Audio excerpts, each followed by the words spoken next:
जेव्हा आपल्याकडे इडलीचा कुकर नसतो इडली बनवण्यासाठी, पण तुमच्याकडे दुसरे कोणतेही तुम्ही अशा प्रकारची रेसिपी ट्राय करू शकता। खूप छान मस्त लुसलुशीत मऊ अशी इडली होतात। ही इडली बनवण्यासाठी सगळ्यात पहिल्यांदा आपल्याला इथे 1 कप दही घ्यायचा आहे। त्याच्यानंतर हे जे दही आहे ते आपल्याला छान असं फेटून घ्यायचं आहे, जेणेकरून यामध्ये ज्या गाठी आहेत त्या फुटल्या पाहिजेत आणि एकदम क्रीमी असं आपलं दही तयार झालं पाहिजे। त्याच्यानंतर यामध्ये आपल्याला 1 वाटी पाणी घालायचं आहे। पाणी जेव्हा आपण या दह्यामध्ये घालतो त्याच्यानंतर ते छान असं फेटून घ्यायचं आहे, जेणेकरून आपल्या इडली अशा फ्लफी अशा तयार होतात। त्यानंतर 1 चमचा तूप घालायचं किंवा तुम्ही ते तेल सुद्धा घालू शकता, जेणेकरून इडलीला असा मऊपणा येतो, इडली आपली ड्राय बनत नाही। जर तुम्ही यामध्ये तेल किंवा तूप घातलं नाही तर तुमच्या ड्राय अशा इडल्या तयार होतील। सो त्याच्यासाठी तुम्हाला इथे तेल किंवा तूप वापरायचं आहे। याच्यानंतर इथे आपल्याला 1 कप रवा घ्यायचा आहे। इथे मी थोडासा मीडियम असा रवा वापरलेला आहे। जर तुमच्याकडे एकदम जाड असा रवा असेल तर तो तुम्ही मिक्सरमध्ये बारीक करून घेऊ शकता। आणि आपण जे दह्याचं पाणी केलेलं आहे त्या पाण्यामध्ये आपल्याला हा रवा घालून घ्यायचा आहे। या रव्याची जी क्वांटिटी आहे ती कमी जास्त होऊ शकते।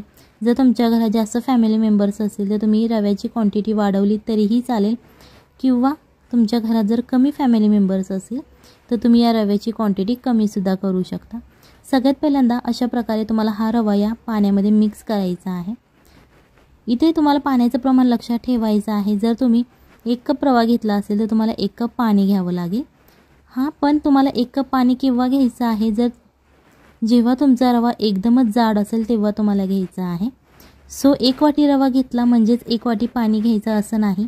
तुम्ही यामध्ये थोडं थोडं पाणी घालत आपल्या अंदाजानुसार हे पीठ मिक्स करून घ्यायचं आहे। याच्यानंतर चवीप्रमाणे आपल्याला मीठ घालायचं आहे। व्हिडिओ आवडत असेल तर व्हिडिओला लाईक करा आणि जर मी चॅनलवरती नवीन असाल तर चॅनलला सबस्क्राईब करा, जेणेकरून येणाऱ्या नवनवीन व्हिडिओजचे अपडेट तुम्हाला लगेच मिळतील। सो अशा प्रकारे आता हे आपलं मिक्स करून झालेलं आहे पीठ। हे आपण 10 ते 20 मिनिटासाठी साईडला ठेवणार आहोत। जर तुमच्याकडे जास्त वेळ नसेल तर तुम्ही कमी वेळ ठेवलं तरीही चालेल। याच्यानंतर इथे आपल्याला 1 पातेलं घ्यायचं आहे मोठ्या आकाराचं। त्यामध्ये आपल्याला 2 ते 2.5 ग्लास पाणी ओतायचं आहे। गॅस चालू करून घ्यायचा आहे आणि त्याच्यानंतरच तुम्हाला ही जी आपण आळूवडी बनवण्यासाठी चाळणी वापरतो किंवा तुम्ही दुसऱ्या कोणत्याही कामासाठी वापरत असाल ती आपल्याला इथे स्टीलची चाळणी घ्यायची आहे। तुमच्याकडे दुसऱ्या कोणत्याही मेटलची असेल जर्मलची वगैरे तुम्ही ती घेतली तरीही चालेल। या चाळणीला आपल्याला आतल्या बाजूने तेल लावून घ्यायचं आहे। अशा प्रकारे तुम्ही ब्रशच्या मदतीने लावू शकता किंवा हाताने लावलं तरीही चालेल। आता 20 मिनिटे झालेली आहेत। रवा छान असा आपला भिजलेला आहे, एकदम मऊ असा तयार झालेला आहे।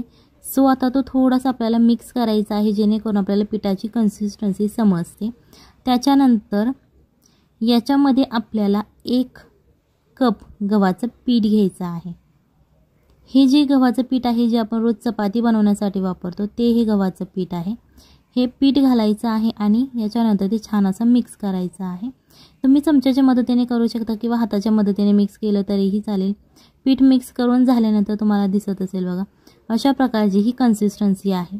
याच्यानंतर तुम्हाला अर्धा चमचा इनो घालायचा आहे, कारण इनो घातल्याने इडली छान अशी सॉफ्ट तयार होते। तुमच्याकडे इनो नसेल तुम्ही खायचा सोडा वापरला तरीही चालेल। आता हे जे भांडं आहे आपण ठेवलेला ही चाळणी ती छान अशी गरम झाल्यानंतर त्याच्यामध्ये आपल्याला अशा प्रकारच्या मिनी इडल्या सुद्धा तुम्ही करू शकता। जर तुम्हाला मिनी इडल्या करायच्या नसेल, मोठी करायची असेल तर तुम्ही जास्त पीठ यामध्ये घातलं तरीही चालेल। इथे आपण सगळ्यात पहिल्यांदा मिनी इडल्या बनवणार आहोत, त्याच्यामुळेच इथे आपण छोट्या आकाराच्या इडल्या घातलेल्या आहेत। सो अशा प्रकारे या आपण आता मिनी इडल्या बनवून घेणार आहोत। आणि या जेव्हा मिनी इडल्या तयार होतील त्याच्यानंतर आपण ज्या मोठ्या रेग्युलरवाल्या इडल्या असतात त्या आपण यामध्ये बनवणार आहोत। लहान मुलांसाठी या मिनी इडल्या खूप छान असतात, त्यांना दिसायलाही खूप छान दिसतात। त्या म्हणजेच पदार्थांची खूप त्यांना आवड असते, नवीन एखादं इंटरेस्टिंग दिसायला छान आणि चवीलाही छान असणाऱ्या गोष्टी त्यांना खूप आवडतात। सो तुम्ही ही रेसिपी एकदा नक्की घरी ट्राय करा, आपल्या फॅमिलीला खाऊ घाला आणि मग मला कमेंटमध्ये सांगा कशी झाली होती। अशा प्रकारे आपण जेवढे यामध्ये आकार आहे, जेवढी जागा आहे त्याप्रमाणे तुम्ही इडल्या घालू शकता। तुमच्या इच्छेनुसार आहे, कमी जास्त कसंही घालू शकता। जेव्हा आपल्या इडल्या शिजून होतात त्याच्यानंतर यावरचं झाकण काढायचं आहे, तुम्हाला दिसत असेल अशा प्रकारे तुम्ही टच करून बघू शकता की आपली इडली शिजली आहे की नाही।